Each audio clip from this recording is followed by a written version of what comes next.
Hi, Brendan. Thanks for stopping by the CDM Smith booth. You work for CDM Smith. No problem. Excited to be here. Awesome. Well, Brendan Brown, I'm glad to have you here, and I would love to hear a memorable moment you have in the field. It sounds like you have a lot to maybe sift through. Yeah, definitely a lot of field moments that come to mind. It's fun kind of talking with other professionals and hearing their stories and having that sense of, you know, the good and the bad, the moments of nature that you experience out there, and then also the moments of maybe slight danger of wondering, am I going to come out to the site and be at the beginning of a CSI episode and discover some sort of crime scene? Yeah, right. I mean, we're out in the wild. The urban, sometimes rural, but out in the wild, and so you never know what you're going to encounter. Yeah, absolutely. So tell me your story. All right, so what do I have? So many to pick from. I guess so. I do a lot of field data collection, but also use drones to collect field data.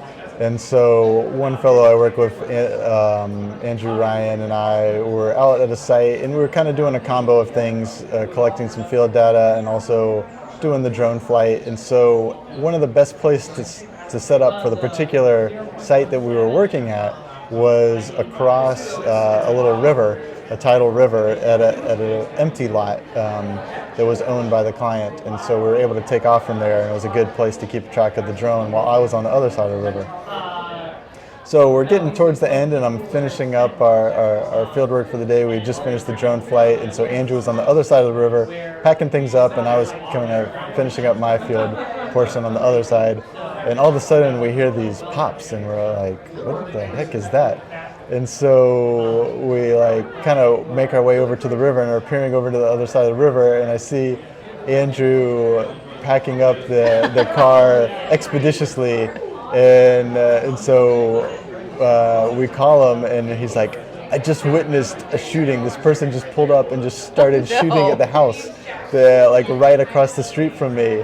And we're like, what? And he's like, yeah, let me finish packing up and get out of here. Like, yeah. And so he finished packing up. This is the dedication of an environmental professional. I'm not just going to run or drive away. I'm going to pack my stuff up, make sure it's organized and tidy, and then I'll leave. Yeah, there was some throwing of equipment in the back, but he was kind of nowhere to go. And so when we got back, he got back over safely to the other side. And we were hearing the account of it, and we were like, that's crazy. We've never experienced something like that. And he's like, yeah, the person just was shooting at the house, just randomly, and saying something, and then they just turned around and they actually kind of looked in Andrew's direction, but then just kept going. And Andrew was like, I didn't know what was going to happen next. And so, needless to say, when we did other visits to that site, we never took off from that area again, and we stayed on the other property, even though it wasn't quite the same good vantage point. Right. I feel this is a good point for us to add a new sort of ending tagline, like on the Only the Murders podcast. I forget what the name of it. Only Murders in the Building. Not that one. There's two girls that talk about. But anyway, they're like, stay sexy, stay safe out there. You know, we gotta stay safe out there, people. Yeah, absolutely. But thanks for sharing. All right, thank you. Oh man.